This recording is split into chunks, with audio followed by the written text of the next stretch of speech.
محترم بزرگوں اور بھائیوں،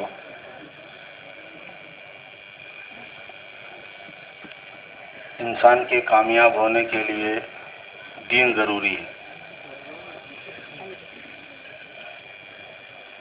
اور دین زندگی میں آنے کے لیے دین کی محنت ضروری ہے، اور دین کی محنت پر آدمی کے آمادہ ہونے کے لیے دین کی محنت سے محبت ضروری ہے،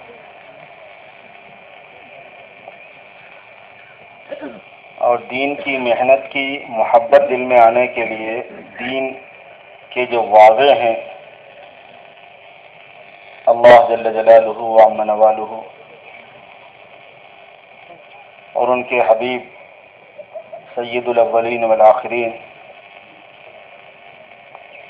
ساقی کوثر اور شافع معشر آقا نامدار تاجدار مدینہ سرکار دو عالم حضرت محمد الرسول اللہ صلی اللہ علیہ وسلم، ان کی محبت ضروری ہے،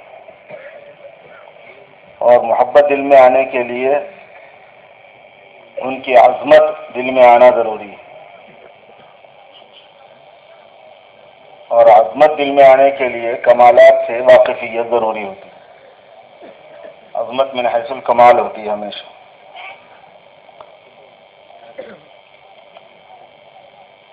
کامیابی کے لیے دین ضروری ہے، یہ بات آسانی سے سمجھ میں نہیں آتی، اور اگر عقیدے کے اعتبار سے آدمی تھوڑا مان بھی جاتا ہے تو طبیعت جو ہے اس کو آسانی سے قبول نہیں کرتی کہ دین کے بغیر کامیابی کسی انسان کی نہ کبھی ہوئی ہے نہ کبھی ہوگی۔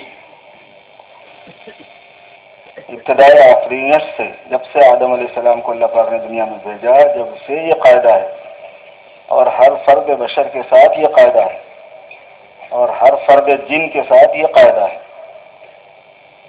اور قیامت تک جو آخری انسان ہوگا اس تک کے لیے یہ قاعدہ ہے کہ کامیابی دین کے بغیر نہیں ہوگی۔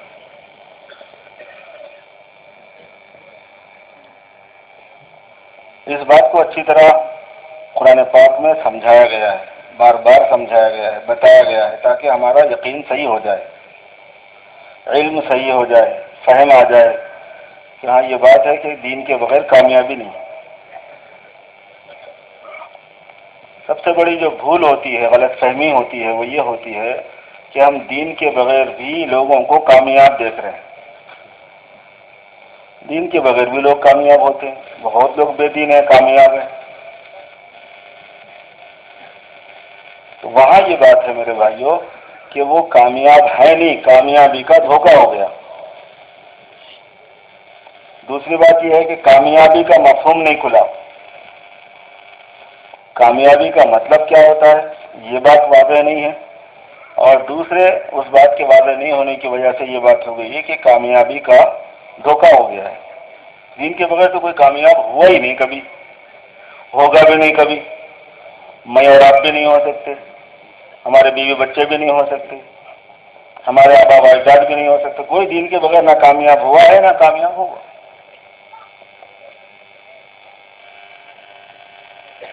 دھوکہ کہاں سے ہوا؟ دھوکہ یہاں سے ہوا کہ اس دنیا کی زندگی کو ہی زندگی سمجھا گیا،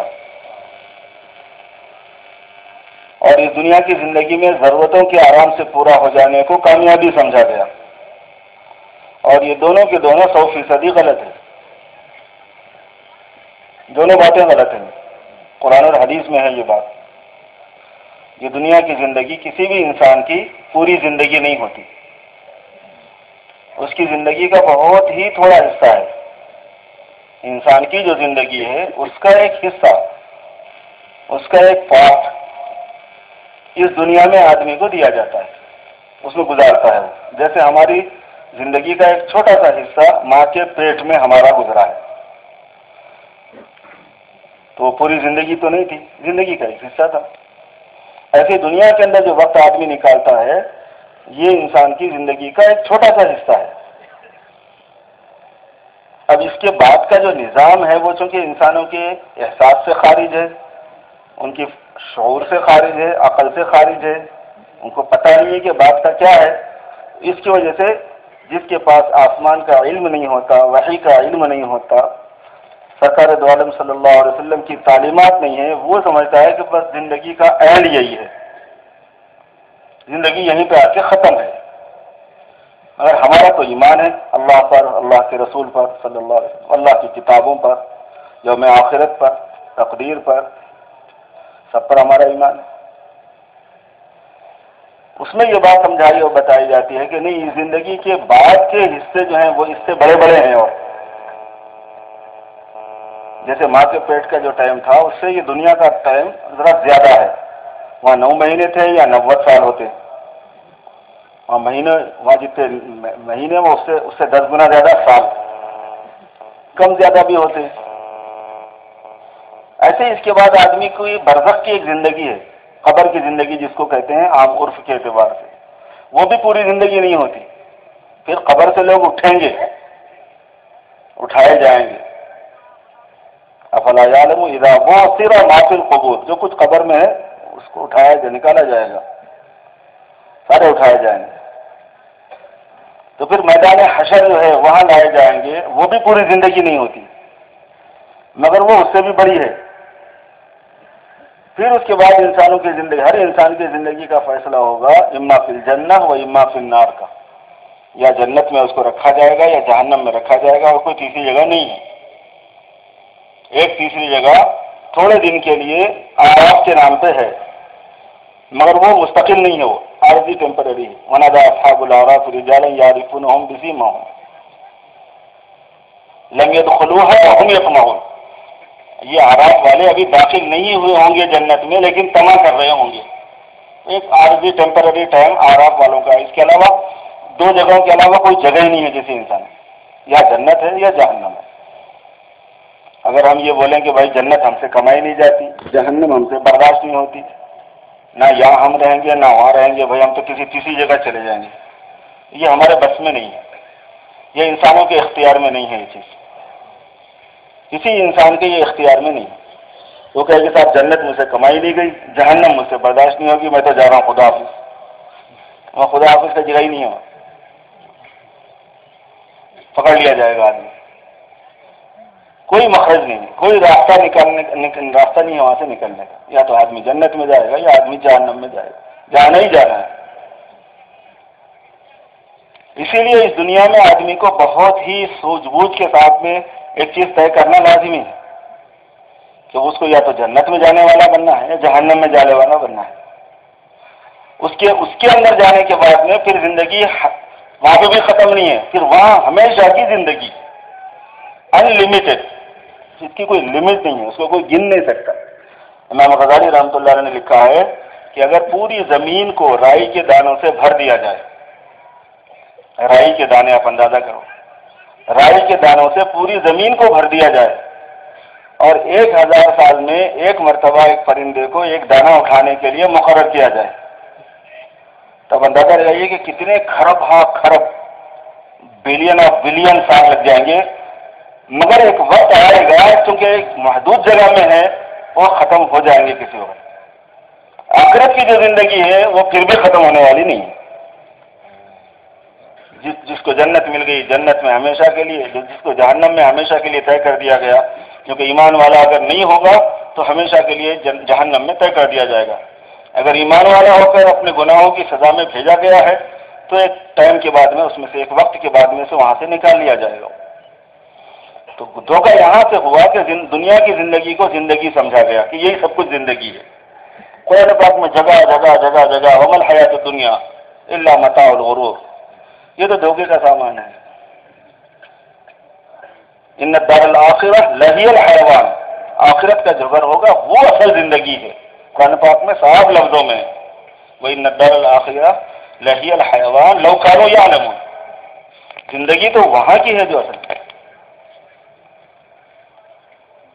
اور یہ پوری زندگی ہمارے حساب سے پورا بہت لمبا وقت ہے یہ، لیکن اللہ پاک کے حساب سے ایک دن بھی نہیں ہے ہمارا۔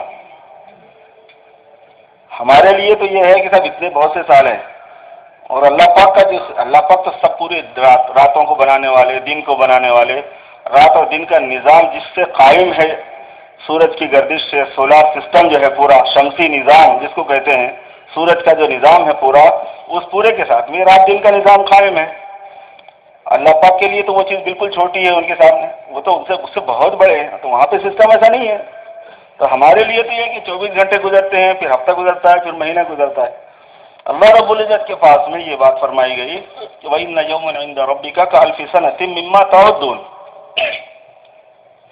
ایک دن تمہارے پروردگار کے پاس تمہاری شمار کے 1000 سال کے برابر ہے۔ جب تمہارے پاس 1000 سال ہوتے ہیں تو ہمارے پاس ایک دن ہوتا ہے۔ قرآن پاک میں وَإِنَّ يَوْمًا عِندَ رَبِّكَ، ایک دن تمہارے پروردگار کے پاس كَأَلْفِ سَنَةٍ مِّمَّا تَعُدُّونَ، تمہاری شمار کے 1000 سال کے برابر ہے۔ تو 1000 سال میں ایک دن ہوتا ہے، اور ہم یہاں پر بہت اگر جی لیے تو 100 سال تک جیتے ہیں، ایک بھی 100 سال کا بیٹھا ہوا نہیں ہے، اور 100 سال کے بعد میں ایک بھی رہنا مشکل ہے، چونکہ 100 سال کا کوئی ہے نہیں یہاں پہ، تو 100 سال کے بعد اپن کہاں رہیں گے پھر؟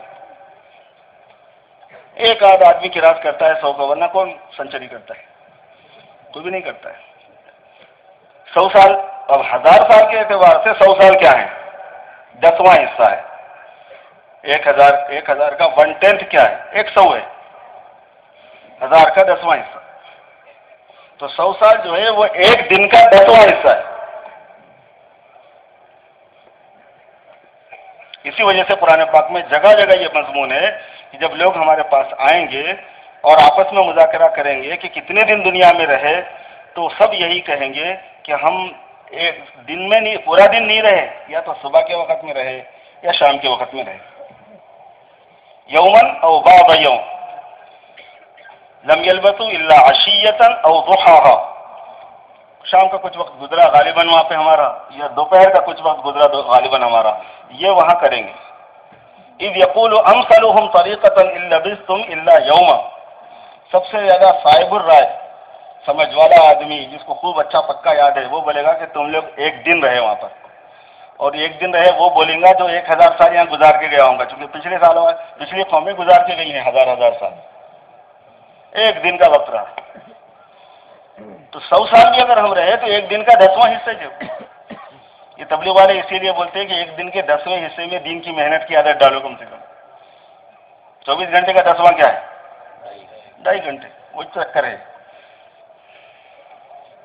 چونکہ ایک حدیث شریف میں آپ صلی اللہ علیہ وسلم نے ارشاد فرمایا کہ انکم فی زمان لو ترکتم عشر ما امرتم ہلکتم وسیأتی علی الناس زمان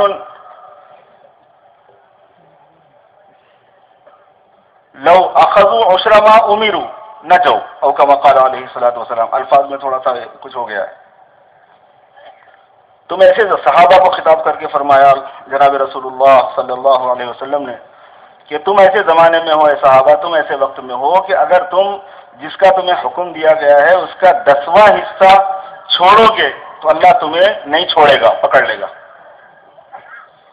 جس کا جو تمہارے کو دیا گیا آرڈر، جو کام کرنے کو ذمہ داری سونپی گئی ہے، اگر اس کا 10واں حصہ بھی چھوڑو گے، 9 حصے کر کے 10واں حصہ بھی اگر چھوڑو گے تو تم ہلاک ہو جاؤ گے۔ اور ایک وقت آئے گا انسانوں پر کہ اگر وہ 10واں حصہ بھی کر لیں گے اپنی ذمہ داری کا تو نجات پا جائے گا۔ مشکا شریف کی روایت ہے، اور ملا علی قاری رحمۃ اللہ علیہ اس کے شارح ہیں، بہت بڑے عالموں میں سے گزرے ہیں۔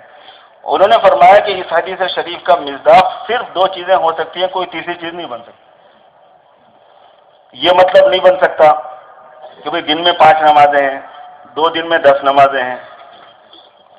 آپ صلی اللہ علیہ وسلم نے صحابہ کو یہ فرمایا ہو کہ دیکھو 2 دن میں 10 نمازیں ہیں، اگر 2 دن کی 10 نمازوں میں سے ایک نماز بھی اگر تم چھوڑو گے تو اللہ تمہیں پکڑ لے گا، اور آنے والے وقتوں میں اگر کوئی 2 دن میں ایک نماز بھی پڑھ لے گا، بقیہ 9 نمازیں چھوڑے گا تو وہ نجات پا جائے گا۔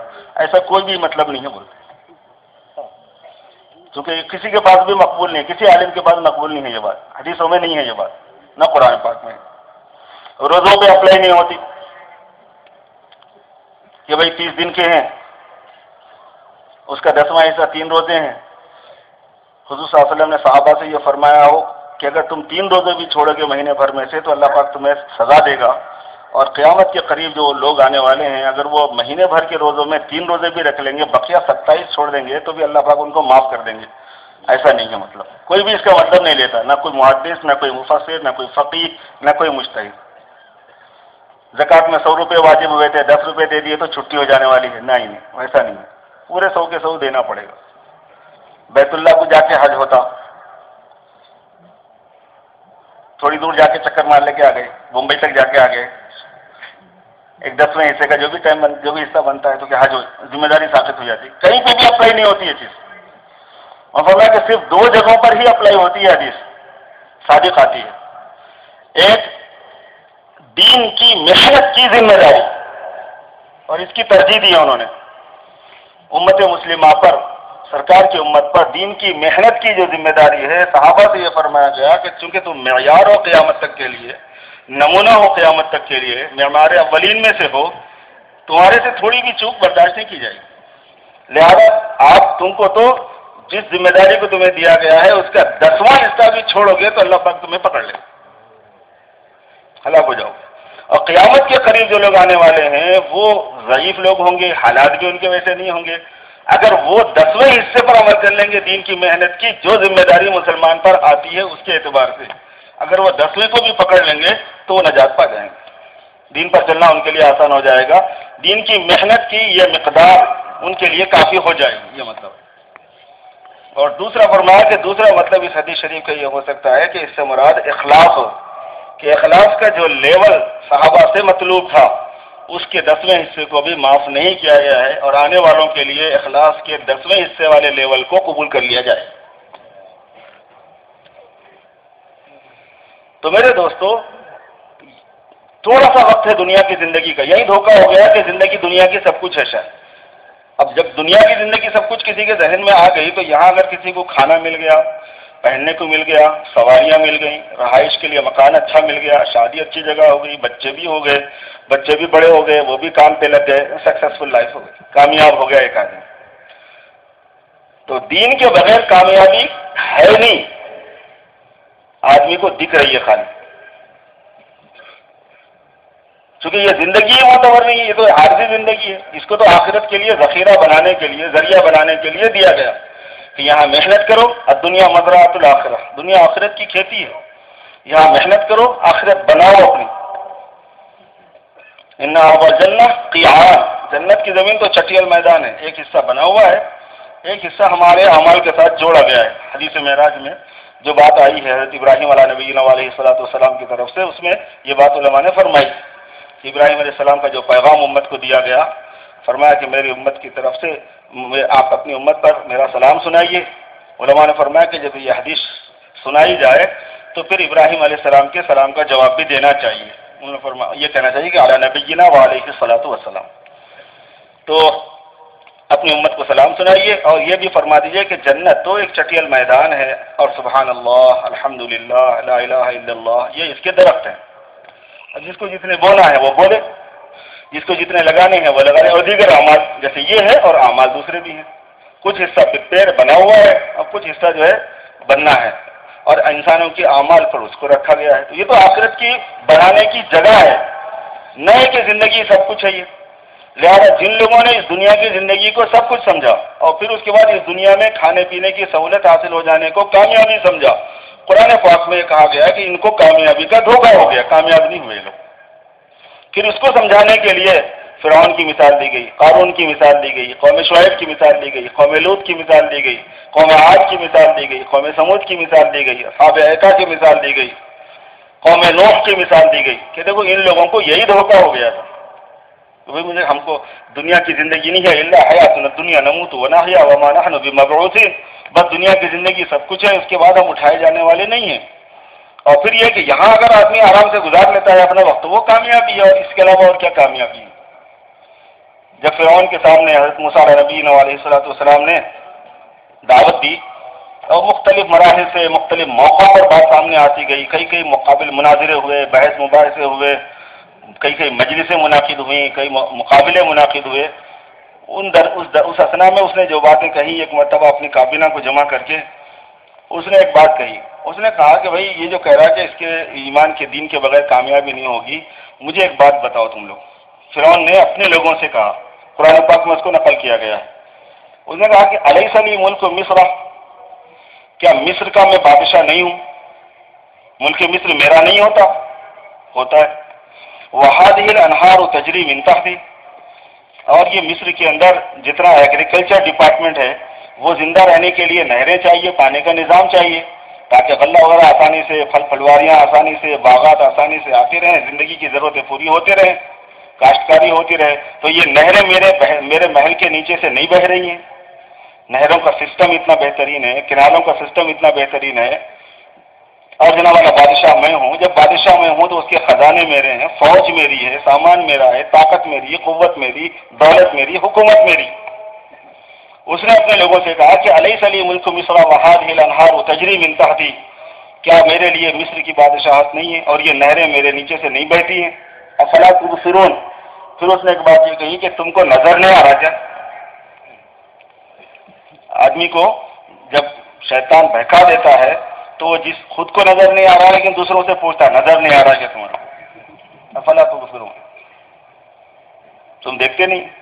ام انا خیر من هذا الذي هو مهین ولا يكاد يبین، میں زیادہ بہتر ہوں یا یہ آدمی؟ حضرت موسیٰ علیہ السلام کی طرف اشارہ کر کے کہہ رہا ہے، بے حیثیت آدمی، کچھ دو لفظ زبان سے بولنے کی قابلیت نہیں رکھتا ایسا آدمی۔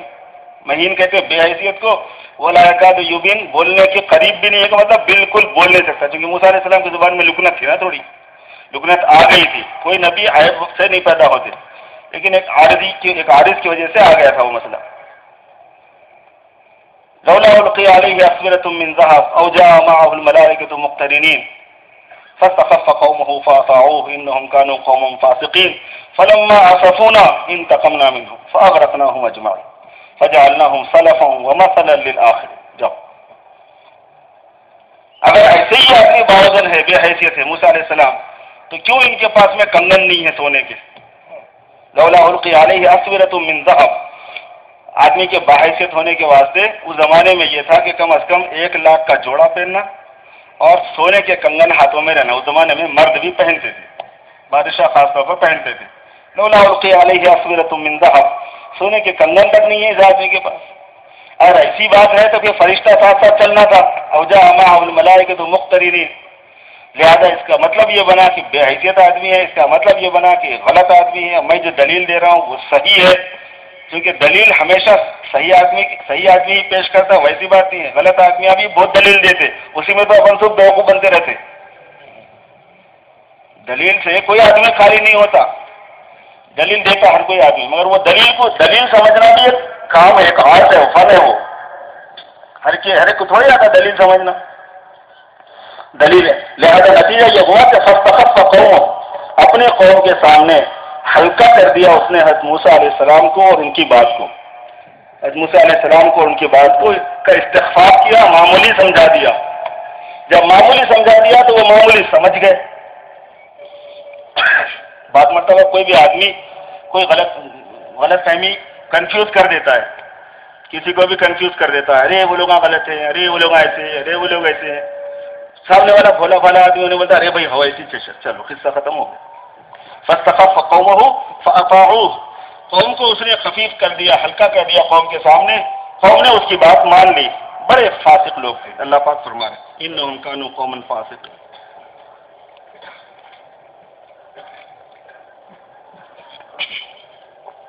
اللہ پاک اس کے بعد ارشاد فرماتے ہیں کہ جب انہوں نے ہمیں مایوس کیا، ایک تعبیر ہے بولنے کی، یعنی ہدایت قبول کرنے کی توقع نہیں رہی، پھر ہم نے فیصلہ کر لیا بدلہ لینے کا، انتقمنا منہم، ہم نے کہا اچھا بھی بتاتے ہیں تم کو۔ فاغرقناہم اجمعین، سب کو ہم نے ڈبو دیا، اور اگلے والوں کے لیے، بعد والوں کے لیے، سب کے لیے ہم نے ایک مثال دے دی، سبق دے دیا۔ اب اگلا گرا پچھلا ہوشیار، مثل مشہور ہے کہ بھائی سامنے والا اگر گر گیا ہے تو پیچھے والے کو معلوم ہونا چاہیے کہ سامنے راڈ اٹھی ہوئی ہے، کیلا لگا پڑا ہوا ہے، پتھر پڑا ہوا ہے، تو اپنا قدم سنبھل کے رکھنا چاہیے۔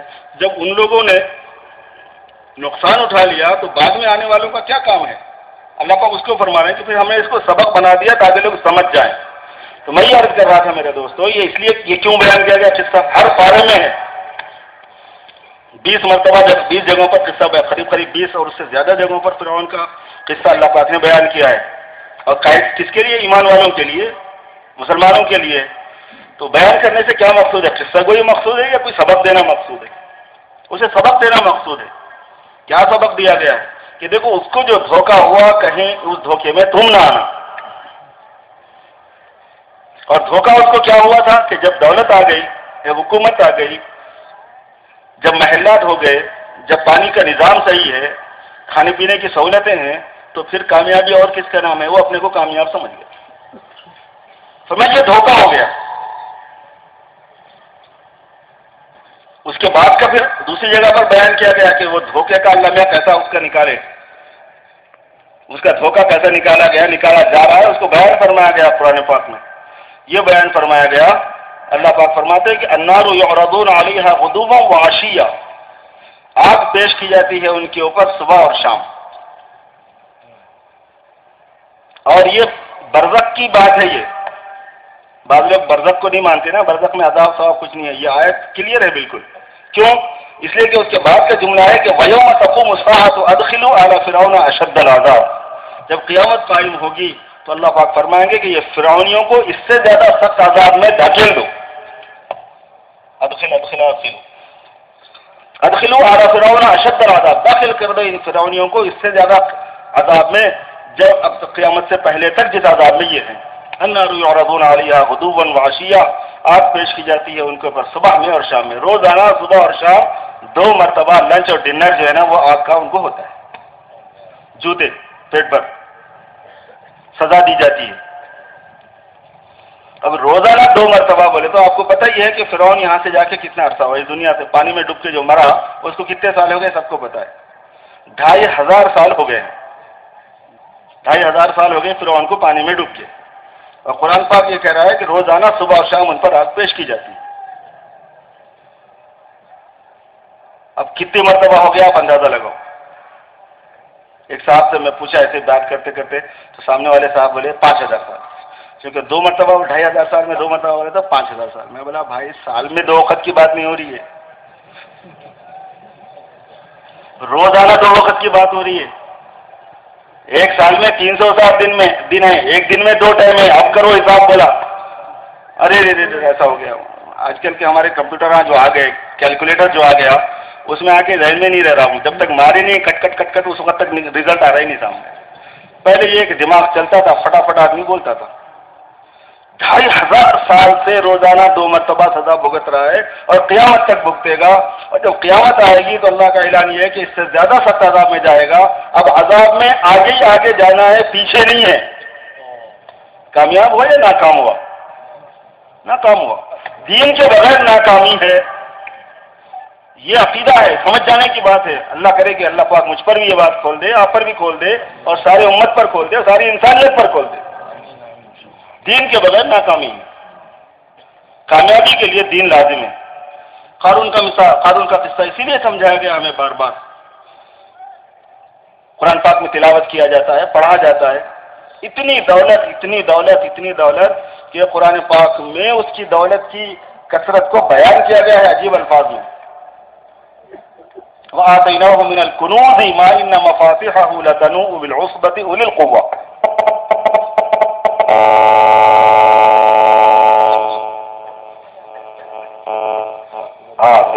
نہیں بج رہا۔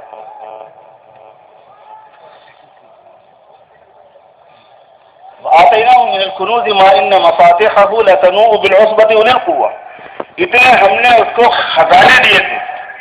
اللہ پاک فرما رہے ہیں کیش دیا تھا نہیں فرما رہے، سونا دیا تھا نہیں فرما رہے، جہاں پر رکھی جاتی ہے دولت وہ اتنے دیے تھے۔ وَآتَيْنَاهُ مِنَ الْكُنُوزِ مَا إِنَّ مَفَاتِحَهُ، اتنے خزانے ہم نے اس کو دیے تھے کہ اس کی چابیاں، اس کے خزانوں کی چابیاں، اس کی پیٹیاں بھی نہیں کہا گیا اس کے اندر ہے تو، اس کی چابیاں بھاری ہو جاتی تھی ایک جماعت پر، انہیں طاقتور مضبوط طاقتور قوت والی ایک جماعت پر اس کی چابیاں بھاری ہو جاتی تھی۔ آپ اندازہ فرما لیجیے، عصبہ جو ہے وہ 5 آدمیوں سے لے کے 9 آدمیوں کی جماعت کو بولتے ہیں عربی میں۔ 9 آدمیوں، عام تفسیر میں 9 آدمیوں کا لفظ آتا ہے کہ 9 آدمی چابیاں آسانی سے نہیں اٹھاتے تھے، چونکہ لتنو کا مطلب ہے آسانی سے نہیں اٹھاتے تھے اتنے، چونکہ معلوم ہے دنیا کو کہ بھائی دولت اگر ہے تو بھی دولت سے عورت بھی ہے، دولت سے حکومت بھی ہے، دولت سے کھانا پینا بھی ہے، دولت سے ٹرانسپورٹیشن بھی ہے، دولت سے عالیشان مکانات بھی ہیں، دولت سے عالیشان لباس بھی ہے، دولت ہے تو سب کچھ ہے۔ تو وہ یہ چیز تھی۔ آج کا جیسے ذہن ہے، اللہ پاک معاف فرما دے، آج ہمارے ذہن میں بھی یہی بات آ گئی کہ بس کسی طریقے سے پیسہ آ جائے، بس اگر پیسہ آ گیا تو میں کامیاب ہو گیا۔ حضور پاک صلی اللہ علیہ وسلم نے اس کی پیشین گوئی فرمائی، فرمایا کہ سیاتی علی الناس زمان ہممہم بطونہم وشرفہم دینارہم ودرہمہم وقبلتہم نساؤہم، او کما قال علیہ الصلوۃ والسلام۔ دولت اگر آ گئی تو آدمی عزت والا ہے، شرف ہے تو بس دولت کے ساتھ میں ہے۔ مقصد یہ ہے کہ پیٹ بھرے کسی طریقے پر، اور کوئی خوبصورت سی عورت مل جائے اور اس کی مرضی کے تابع ہو کر میں اپنی زندگی قربان کر دوں۔ وقبلتہم نساؤہم کا مطلب یہ ہے کہ ان کا قبلہ کیا ہوتا ہے؟ آدمی کا توجہ کرنے کا، رخ کرنے کا جو جگہ ہوتی ہے اس کو قبلہ کہتے ہیں۔ ساری توجہ کا مرکز جو ہے نا وہ عورتیں بن جائیں گی، حدیث شریف میں آیا۔ اور جو ہے شرف میں عزت کا معیار، بڑائی کا معیار، کامیابی کا معیار پیسہ ہو جائے گا۔ اور سارا مقصد بھاگ دوڑ جو ہے، ہمم کہتے ہیں بھاگ دوڑ کو، صبح سے اٹھے تو وہی، رات میں جا سو رہے تو وہی، خواب دیکھ رہے تو اسی کا ہمم، ان کی ہمت جو ہے نا ان کے پیٹ ہو جائیں گے کہ کسی طریقے سے یہ بھرے۔ اور شاہ جمال الرحمن صاحب دامت برکات میں فرمایا کرتے ہیں کہ بھائی یہ دوزخ ہے، اس کو دو سوراخ ہیں، یہ کبھی بھرتا ہی نہیں۔ زخ کے معنی سوراخ ہیں اصل میں، یہ دوزخ ہے، یہ کبھی بھرے گا نہیں۔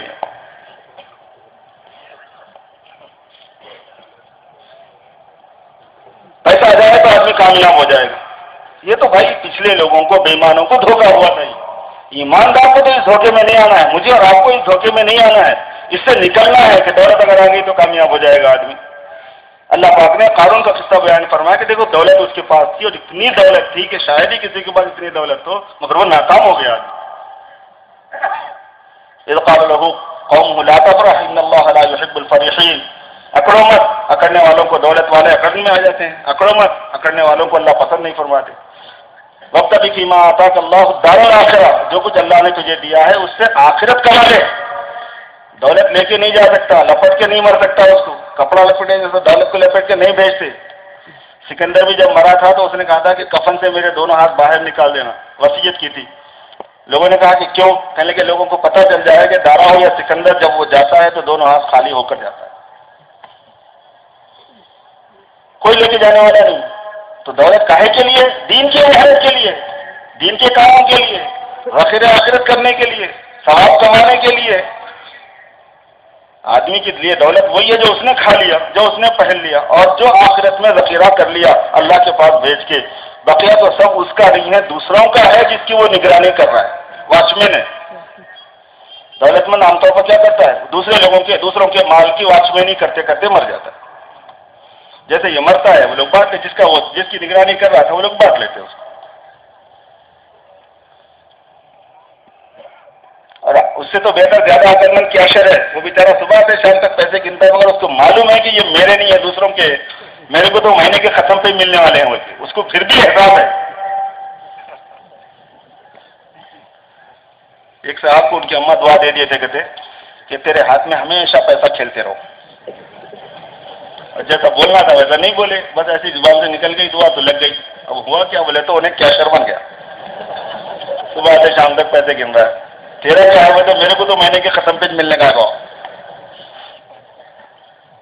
دولت تو ساری کی ساری دوسروں کی ہے، آدمی تو وہی ہے جو اس نے کھا لیا، اور کتنا کھا سکتا ہے، اور آدمی کا وہی ہے جو اس نے پہن لیا، یہ حدیث شریف کا مفہوم ہے۔ اور بقیہ وہ ہے جو اس نے ذخیرہ آخرت کر لیا۔ اور ذخیرہ آخرت کیسا ہوتا ہے؟ دین کی محنت سے ہوتا ہے، دین کے کاموں میں حصہ لینے سے ہوتا ہے، غریبوں کی مدد کرنے سے ہوتا ہے، ضرورت مندوں پر خرچ کرنے سے ہوتا ہے، صدقہ اور خیرات سے ہوتا ہے، مساجد بنانے سے ہوتا ہے، مدارس بنانے سے ہوتا ہے، اللہ کے راستے میں دور اور دیر کے لیے سفر کرنے سے ہوتا ہے، جان و مال کی قربانی دینے سے، یہ ذخیرہ آخرت بنتی ہے چیز۔ وابتغ فیما آتاک اللہ الدار الآخرہ، جو کچھ اللہ نے تجھے دیا ہے اس سے تو آخرت بنا لے۔ ولا تنس نصیبک من الدنیا، دنیا میں اپنا جو حصہ ہے وہ بھولنے کی ضرورت نہیں ہے. کھاؤ پیو مزے کرو. جب اللہ نے دیا ہے تو اچھا کھاؤ اچھا پہنو, منع تھوڑی ہے. اگر اللہ نے دیا ہے اور حلال روزی خوب ہے تو اچھا کھانا, اچھا پہننا, اچھی گاڑی میں پھرنا, اچھا مکان بنا لینا, اس کی شریعت میں اجازت ہے, یہ منع نہیں ہے. بلکہ اس کو دنیاوی سعادت مندی قرار دیا گیا ہے. دنیا ایک ہے آخرت کی سعادت, ایک ہے دنیا کی سعادت.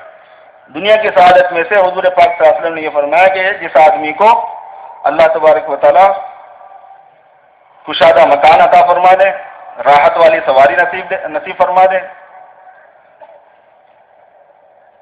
اور اس کے لیے اس کی بیوی نیک اور صالح بنا دیں, اچھی بیوی اس کو دے دیں, اور اس کی عمر میں اضافہ ہو جائے تاکہ زیادہ سے زیادہ اعمال کر سکے. جس کی عمر طویل ہو, جس کی بیوی نیک اور اچھی ہو, جس کے پاس سواری اچھی ہو, جس کا مکان کشادہ ہو, وہ دنیاوی سعادت مند آدمی ہے. اگر اللہ نے دیا ہے تو لا تنس نصیبک من الدنیا, دنیا میں سے اپنا حصہ بھولنے کی ضرورت نہیں ہے. ٹھیک ہے, فائدہ اٹھاؤ, مگر اسی کے حق پر رہ جانا یہ غلط ہے. ایک مرتبہ یہ حدیث شریف میں نے ایسی سنائی, وہاں ایک لطیفہ ہو گیا. وہ میری حدیث سن کے ایک صاحب دوسری جگہ بیان کر رہے تھے. بولے 4 چیزیں سعادت مندی کی نشانیوں میں سے ہیں, مگر وہ ترتیب بھول گئے. تو بھول کے کیا بولے بھائی, پہلی چیز کشادہ بیوی. اب سارا مجمع پریشان کہ بھائی کشادہ بیوی کون سی سعادت مندی ہے بھائی. تو یہ کہا لوگوں نے کہ ولا تنس نصیبک من الدنیا واحسن کما احسن اللہ الیک, اور اللہ پاک نے جیسے تم پر احسان کیا ہے تم بھی احسان کرو. ولا تبغی الفساد فی الارض, زمین میں فساد مت کرو. فساد جب بولا جاتا ہے قرآن پاک میں اور احادیث میں تو اس سے مراد گناہ ہوتے ہیں. فساد بھی گناہ ہے, جس فساد کو ہم لوگ فساد بولتے ہیں وہ بھی گناہ ہی ہے. اور عام پرانی زبان میں فساد سے مراد ہوتا ہے ولا تفسدوا فی الارض بعد اصلاحها, گناہ مت کرو. ولا تبغی الفساد فی الارض, یہ بات اس نے. تو سورۃ قارون نے جو بات کہی وہ عجیب کہی, اور وہ قارونی جملہ جو ہے وہ آج تک گردش کرتا ہے, اور اللہ معاف کرے ہماری زبانوں سے بھی نکل جاتا ہے. قارون نے کہا انما اوتیتہ علی علم عندی, یہ تو میں نے اپنے علم سے حاصل کیا ہے, یہ دولت نہیں دوں گا کسی اور کو, کسی کا حصہ نہیں بنتا اس میں زکوٰۃ نہیں نکلے گی. آخرت میں ذخیرہ بنانے کا کوئی سوال نہیں ہے, یہ تو اپنے قوت بازو سے میں نے کمایا ہے. یہ قارونی جملہ ہے, یہ بولنے کی چیز نہیں ہے, نہیں بولنا ایسا کبھی بھی. اللہ پاک کا فضل ہے, اللہ پاک کی مہربانی. اللہ نے کسی کو کچھ دیا ہو تو کبھی اپنی زبان سے نہیں نکالنا ہے کہ یہ میں اپنی کمائی سے, اپنے قوت بازو سے, اپنے فن سے, اپنے ہنر سے, اپنی قابلیت سے میں کمایا ہوں, نہیں بولنا. اس نے کہا انما اوتیتہ علی علم عندی, علم کی وجہ سے مجھے یہ ملا ہے. پتہ ہے اللہ پاک فرما رہے ہیں اولم یعلم ان اللہ قد اہلک من قبلہ من القرون من هو اشد منہ قوۃ واکثر جمعا. اس کو پتہ نہیں ہے, بے وقوف کو اس بات کا پتہ نہیں ہے, اس بات کو کہ ایسے کتنوں کو ہم نے برباد کر دیا اس سے پہلے. قد اہلک من قبلہ من القرون من هو اشد منہ قوۃ واکثر جمعا, جو اس سے زیادہ طاقتور بھی تھے اور اس سے زیادہ جمع کرنے والے بھی تھے. اور یہ فرمایا کہ جب میں نے پکڑا ہے نا ایسے لوگوں کو, ولا يسأل عن ذنوبهم المجرمون, پھر قصوروار سے پوچھا نہیں جاتا اچھا تمہارے کو دھپا مارنا کیا نہیں مارنا, پوچھا نہیں جاتا. پھر تو ایک پاتا ہے ایسی زور سے کہ نانی یاد آ جاتی, 14 طبق روشن ہو جانا. فخرج على قومه في زینته, ہر سال جو ہے جلوس نکالتا تھا اور اپنی دولت کا مشاہدہ کراتا تھا لوگوں کو.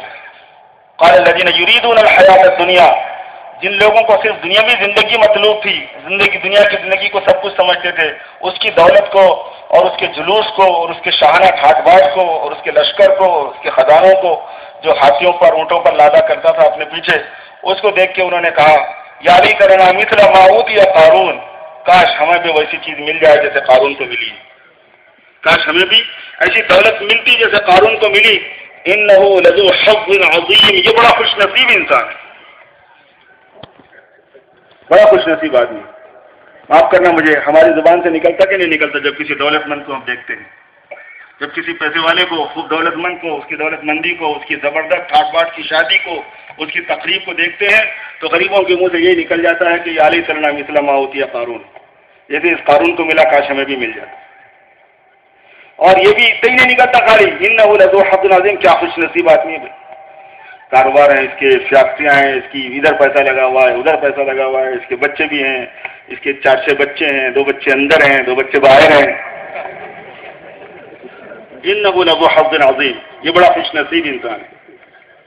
قال الذين اوتوا العلم، جن کو اللہ پاک نے علم دیا تھا، انہوں نے کہا تو ویلکم ثواب اللہ خیر لمن آمن وعمل صالحا ولا يلقاها الا الصابرون، جن کے پاس علم تھا انہوں نے کہا کہ افسوس ہے تم پر، کیسا جملہ تو اپنی زبان سے نکال رہے ہو، دولت کامیابی کا معیار تھوڑی ہے بھائی، ثواب ہے اصل، ایمان اور عمل صالحہ اصل ہے، وہ ذخیرہ کام آنے والی چیز ہے، اور یہ چیز صبر سے حاصل ہوتی ہے، آدمی میں صبر ہونا۔ پھر اللہ پاک فرما رہے ہیں کہ جب یہ حد ہو گئی اور اس نے بھی اپنی حد کر دی، سرکشی کی، فَخَسَفْنَا بِهِ وَبِدَارِهِ الْأَرْض، اس کو اور اس کے خزانے کو دونوں کو ہم نے زمین میں دھسا دیا، فیصلہ آ گیا۔ وَمَا كَانَ لَهُ مِنْ فِئَةٍ يَنْصُرُونَهُ مِنْ دُونِ اللَّهِ وَمَا كَانَ مِنَ الْمُنتَصِرِينَ، اب کوئی گینگ نہیں تھا، کوئی گروپ نہیں تھا اس کا جو اللہ کے عذاب سے اس کو بچا لیتا۔ ہر بڑے آدمی کے پاس ایک گینگ ہوتا ہے ٹائیگروں کا، کوئی دبا نہیں سکا، کوئی بچا نہیں سکا۔ فَمَا كَانَ لَهُ مِنْ فِئَةٍ يَنْصُرُونَهُ مِنْ دُونِ اللَّهِ، اللہ کے عذاب سے بچانے کے لیے کوئی گروپ نہیں آ سکا۔ وَمَا كَانَ مِنَ الْمُنتَصِرِينَ، اور نہ وہ خود اپنی کچھ مدد کر سکا۔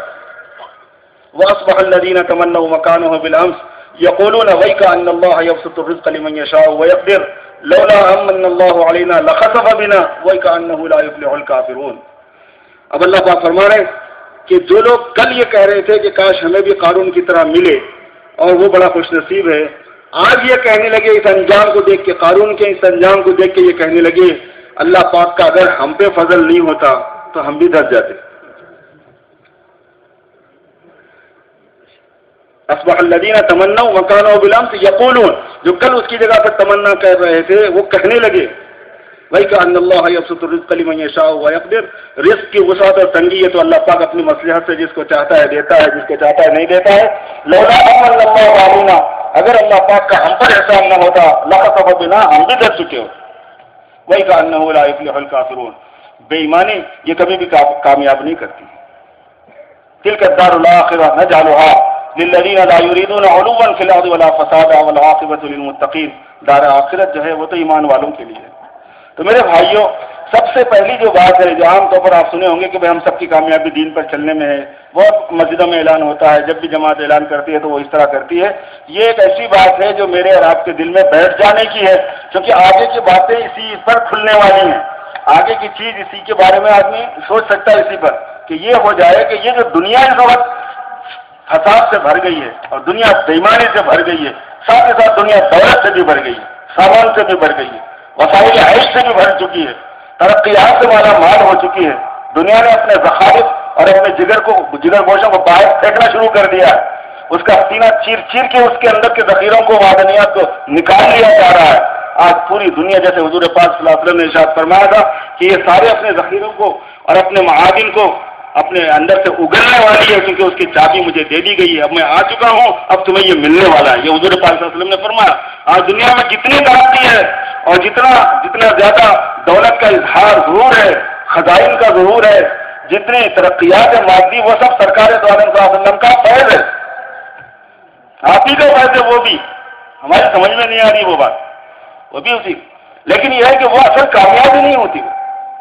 لوگوں نے یہ سمجھا کہ بس وہ کسی طرح جمع ہو جائے تو کامیاب ہے، شاید۔ میرے دوست بھائی، ایسی بات نہیں ہے۔ اس کے ساتھ ساتھ اگر دین ہے تو کامیابی ہے، اور اس کے بغیر بھی اگر دین ہے تو کامیابی ہے، اور اگر دین نہیں ہے، وہ ہو تو بھی ناکام، وہ نہ ہو تو بھی ناکام۔ کامیابی کا تعلق دینداری سے، دین سے ہے میرے بھائیوں۔ اللہ پاک نے جو مذہب بھیجا، اللہ پاک نے جو ہدایات نازل فرمائی، اللہ پاک نے جو سرکار دو عالم صلی اللہ علیہ وسلم کا پاکیزہ مبارک طریقہ نصیب فرمایا، وہ ہے کامیابی۔ مرد میں آئے تو مرد کامیاب، عورت میں آ جائے تو عورت کامیاب، غریب میں آ جائے تو غریب کامیاب، امیر میں آ جائے تو امیر کامیاب، پڑھے لکھے میں آ جائے تو پڑھا لکھا، جاہل میں آ جائے تو جاہل کامیاب، شہر والے میں آئے تو شہر والا، دیہات والے میں آ جائے گا تو دیہات والا کامیاب۔ کسی بھی علاقے کا رہنے والا، کسی زبان کا بولنے والا، کسی رنگ کا رکھنے والا، کسی نسل سے تعلق رکھنے والا، کوئی ہو، دین آ جائے گا کامیاب ہو جائے گا۔ دین کے بغیر کامیابی نہیں ہے میرے بھائی بزرگ، اور دین آئے گا زندگی میں محنت سے۔ جب ہم یہ چاہتے ہیں کہ ہمارا دین پر آنا ہو جائے اور ہمارے گھر والوں کا دین پر آنا ہو جائے، ہماری نسلوں کا دین پر آنا ہو جائے، تو اس کے لیے محنت چاہیے، بغیر محنت کے نہیں ہوتا یہ کام۔ دین میں جو کام کرنے ہوتے ہیں، ایک تو وہ کام کرنے ہوتے ہیں، پھر ان کی ہیبٹس بنانی ہوتی ہیں، عادتیں ڈالنا پڑتا ہے باضابطہ۔ ایک ایک چیز کی عادت کے لیے 6-7 سال لگتے ہیں۔ آپ صلی اللہ علیہ وسلم نے ارشاد فرمایا کہ اپنے بچوں کو نماز کا حکم کرو جب وہ 7 سال کے ہو جائیں، اور ان کے اوپر سختی کرو جب وہ 10 سال کے ہو جائیں، اور نماز فرض ہونے والی ہے 14 سال کے بعد۔ اب اندازہ فرما لیجیے، کیونکہ فرض ہونے کے بعد میں ایک مرتبہ بھی نہیں چھوٹنا ہے۔ فرض ہونے کے بعد میں ابھی بالغ ہوا، ابھی تو ٹین ایج میں ہے، ابھی کیا ہے، ابھی تو انٹر پاس کر رہا ہے، وہ کر رہا، وہ کر رہا، ہوتی عادت آہستہ آہستہ۔ جی نہیں، ویسی بات نہیں ہے۔ جیسے ہی اللہ کا مخاطب بن گیا آدمی، عقل و شعور آ گیا اس کے پاس، بالغ شمار ہو گیا، اس کے بعد سے ایک نماز بھی نہیں چھوٹنی ہے۔ ایک بھی چھوٹنا مصیبت خریدنا ہے بہت بڑی۔ پورا گھر کسی کا جل جائے، بیوی بچوں کو لوٹ لیا جائے، اس سے زیادہ نقصان ہے ایک نماز کے چھوٹنے میں۔ اللہ معاف فرما دے۔ تو اندازہ لگائیے کہ ایسی پکی عادت ہونے کے لیے کتنی محنت چاہیے۔ تو دین آتا ہے محنت سے۔ اخلاق ہمارے اسلام کے مطابق ہو جائیں، محنت چاہیے۔ عقیدے ہمارے یقین پختہ ہو جائے، اللہ پاک کی ذات عالی پر توکل آ جائے، بھروسہ آ جائے، ان کے رب ہونے کا یقین آ جائے، ان کے نافع اور ضار ہونے کا یقین آ جائے، وہی معیز ہیں، وہی مذل ہیں، وہی شافی ہیں، وہی ممرض ہیں۔ موت اور حیات، بیماری اور تندرستی، اور غربت اور مالداری، اور عزت اور ذلت، اور نفع اور نقصان، اور کام بننا اور نہیں بننا، شادیوں کا ہونا نہیں ہونا، کاروبار کا پھلنا پھولنا نہ پھولنا، کاروبار کا چلنا نہ چلنا، یہ سارا کا سارا ایک اللہ کے ہاتھ میں ہے۔ اب یہ یقین ایسا بنے آدمی کا کہ مستحضر ہو اور موقع سے وہ یاد آئے اور آدمی کو سنبھالتا رہے، کیونکہ یہ یقین سنبھالتا ہے۔ اس کے اندر ایک کیفیت آتی ہے جو آدمی کو سنبھالتی ہے، مصیبت میں بھی سنبھالتی ہے، بے عزتی میں بھی سنبھالتی ہے، عزت میں بھی سنبھالتی ہے، دولت میں بھی سنبھالتی ہے، غربت میں بھی سنبھالتی ہے۔ اللہ پاک کی ذات عالی کا یقین۔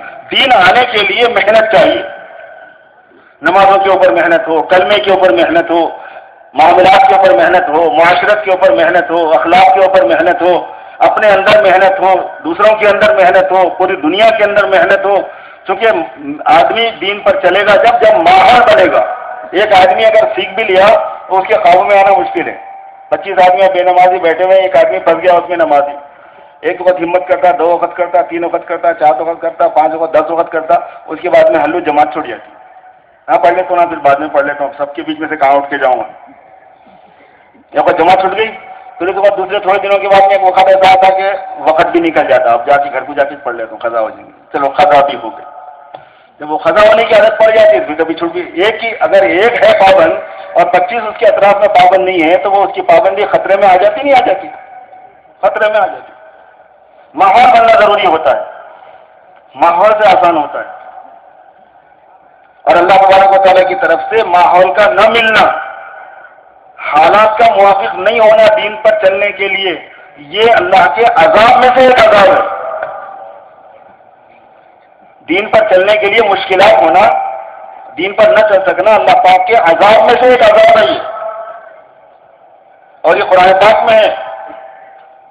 ہم سمجھ رہے ہیں کہ ماحول گندا رہے تو کیا ہوتا، اللہ پاک فرما رہے ہیں کہ لوگوں کے گناہوں کی کثرت اور اس کی نحوست کی وجہ سے ان کے لیے دین پر چلنا مشکل کر دیتا ہوں، ایسی ابتلا میں ڈال دیتا ہوں ان کو۔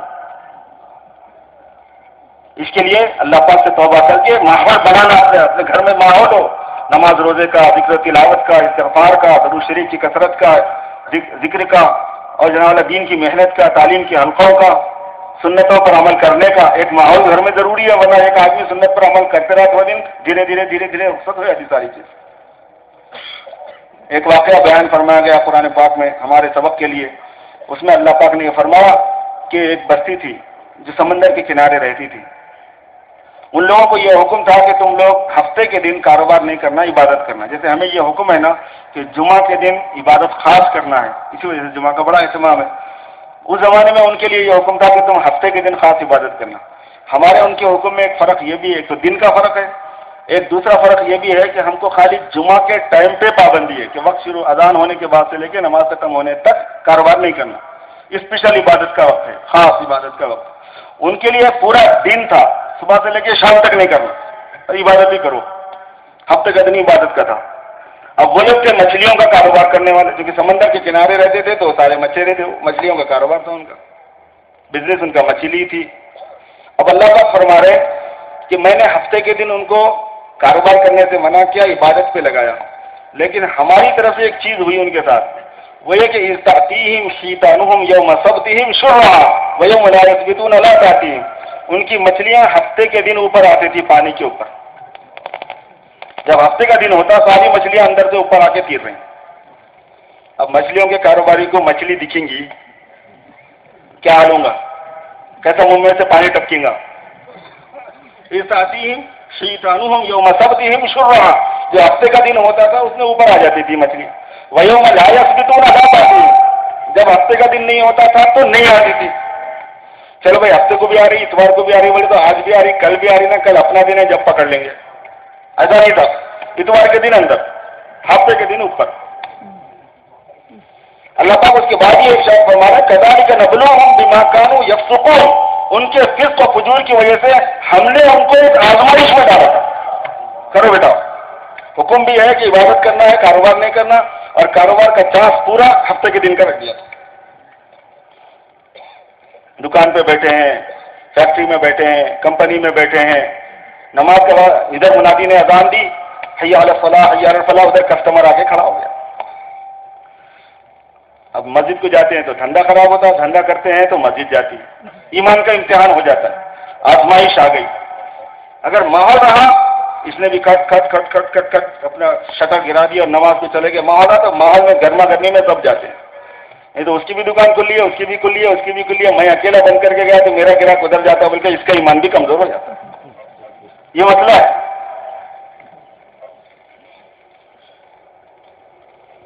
کذالک نبلوہم بما کانوا یفسقون، ان کے فسق کی وجہ سے ہم نے ان کو آزمائش میں ڈالا تھا. تو دین کی محنت کرنا ہے، اور دین کی محنت سے دین کا ماحول بنانا ہے. وہ اس کے بغیر دین نہیں آئے گا، دین کے بغیر کامیابی نہیں ملے گی میرے بھائیو. اگر اس کے بغیر ہم مر گئے تو جس درجے کا دین ہمارے پاس ہے اس درجے کی کامیابی رہے گی. اور جب موقع ہے اس دنیا میں، اللہ پاک نے ہمیں موقع دیا ہے، تو مرنے سے پہلے پہلے دین کو اپنے کامل کرنا ہے، اسلام کو اپنے کامل کرنا ہے، ایمان کو اپنے کامل کرنا ہے. ٹائم ہے اسی کا، اسی کے لیے تو دنیا میں رکھا گیا ہے. کیوں ہم اس موقع کو گنوائیں؟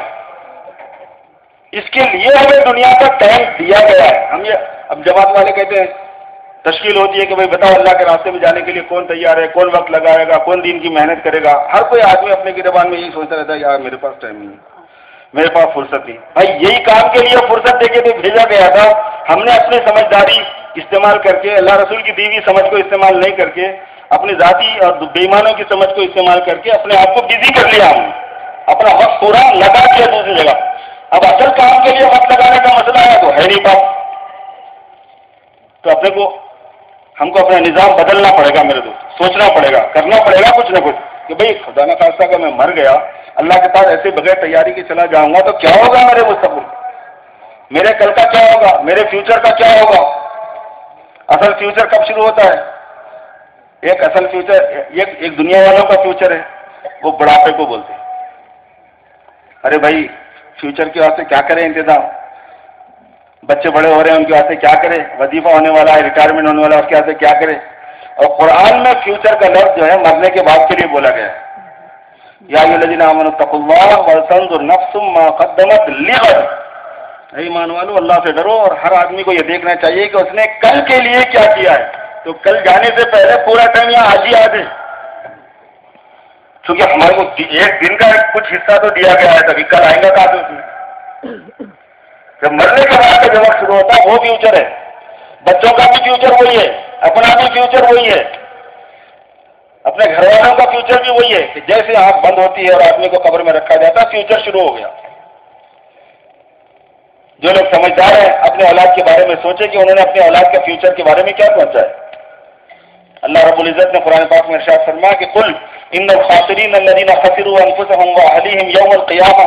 آپ فرما دیجیے محمد صلی اللہ علیہ وسلم کہ نقصان اٹھانے والے وہ ہیں جنہوں نے اپنا اور اپنی بیوی بچوں کا نقصان قیامت کے دن کر لیا. قل ان الخاسرین الذین خسروا انفسهم واہلیہم، جنہوں نے نقصان کر لیا اپنا اور اپنی بیوی بچوں کا یوم القیامہ، قیامت کے دن. الا ذلک هو الخسران المبین. سن لو کہ یہ ہے سب سے بڑا خسارہ. لهم من فوقهم ظلل من النار ومن تحتهم ظلل. ان کے اوپر بھی آگ ہوگی، ان کے نیچے بھی آگ ہوگی. ذلك يخفف الله به عباده یا عبادی فتقون. یہ وہ چیز ہے کہ اللہ پاک اپنے بندوں کو ڈراتا ہے، اے میرے بندو ڈر جاؤ. یا عبادی ہے میرے بندو فتقون ڈر جاؤ، میں ڈرا رہا ہوں ایک چیز سے، ریئل ہے، حقیقت ہے، ایسا ہونے والا ہے۔ والذین اجتنبوا الطاغوت ان یعبدوها وانابوا الی اللہ لهم البشری، اور جنہوں نے شیطان کی پرستش کرنے سے، خواہشات نفسانی پہ چلنے سے اپنے آپ کو بچا لیا اور اللہ کی طرف متوجہ ہو گئے، ان کے لیے خوشخبری ہے۔ فبشر عبادی الذین یستمعون القول فیتبعون احسنہ اولئک الذین ہداہم اللہ واولئک هم اولو الالباب، آپ خوشخبری دے دیجئے ان لوگوں کو جو بات کو سنتے ہیں اور عمل کرتے ہیں۔ اولئک الذین ہداہم اللہ، یہی وہ لوگ ہیں جن کو اللہ نے ہدایت دی، اولئک هم اولو الالباب، اور یہی وہ ہیں جن کو اللہ نے عقل دی ہے۔ عقل والے بھی یہی لوگ ہیں، ہدایت یافتہ بھی یہی لوگ ہیں، جنہوں نے اپنا رخ اللہ رب العزت کی طرف کر لیا اور اپنے بارے میں سمجھ گیا کہ بھائی یہاں پہ حماقت کرنے کا، اکڑنے کا، بڑاپن کرنے کا، منمانی چلانے کا ٹرینڈ دنیا میں نہیں ہے، اس کے لیے ہمیں دنیا میں اللہ پاک نے نہیں رکھا ہے۔ میرے دوستوں، ہم سب اللہ پاک کے کنٹرول میں، اللہ ہی کے رکھنے سے رکھے ہوئے، جب وہ چاہیں گے لے کے جانا لے کے چلے جائیں گے۔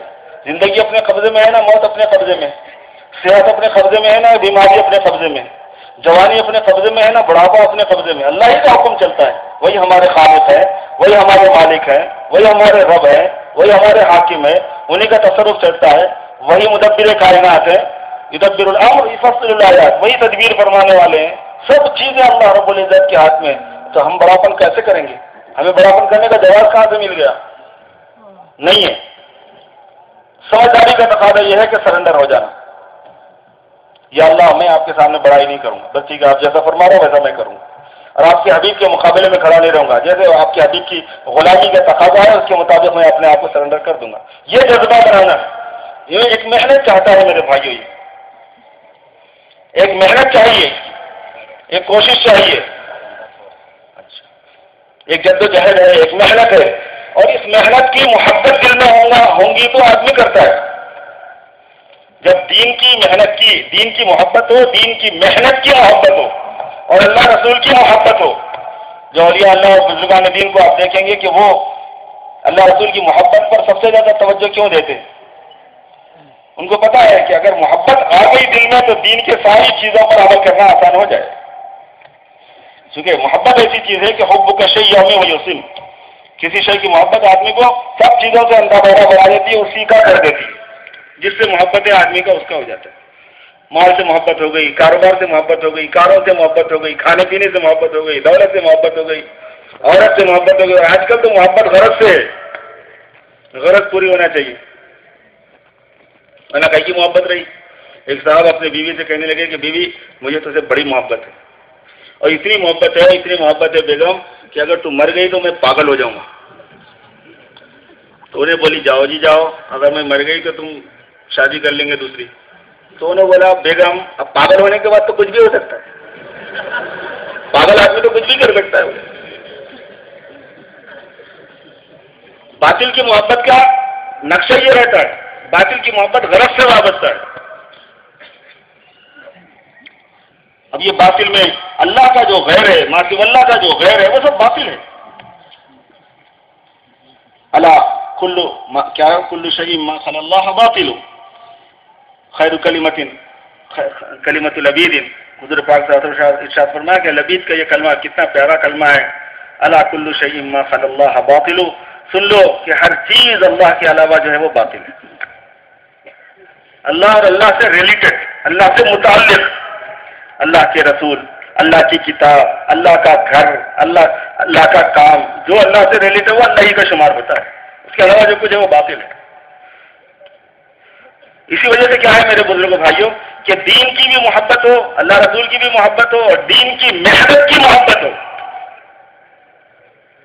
کیونکہ محبت کے اندر یہ بات ہوتی ہے جب وہ سچی ہوتی ہے، آدمی کو نہ جان کی پرواہ، نہ مال کی پرواہ، نہ جذبات کی پرواہ، نہ خواہشات کی پرواہ، نہ عزت کی پرواہ، نہ ذلت کی پرواہ، آدمی پر ایک قید طاری ہو جاتا ہے اپنے محبوب کی رضا جوئی کا اور اپنے محبوب والے مشغلے میں رہنے کا۔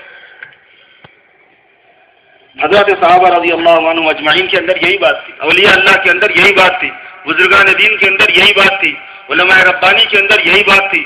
ہر زمانے میں یہی ہوا کہ جن کے دل میں سچی اللہ کی محبت، اللہ کے رسول صلی اللہ علیہ وسلم کی محبت اور اللہ کے دین کی محبت اور اللہ کے دین کی محنت کی محبت تھی، پوری دنیا سے ان کو جو بھی تقاضا جب آیا انہوں نے اپنے آپ کو لگا دیا اس پر، حتیٰ کہ اپنے وطنوں کو چھوڑنا پڑا، وطنوں کو چھوڑا، بے وطن ہونا پڑا، بے وطن ہوا، بیوی بچوں سے الگ رہنا پڑا، بیوی بچوں سے الگ رہے، بالکل دوسرے مقام پر جا کر اقامت گزی رہنا پڑا تو دوسری جگہوں پر جا کر اقامت گزی ہو گئے۔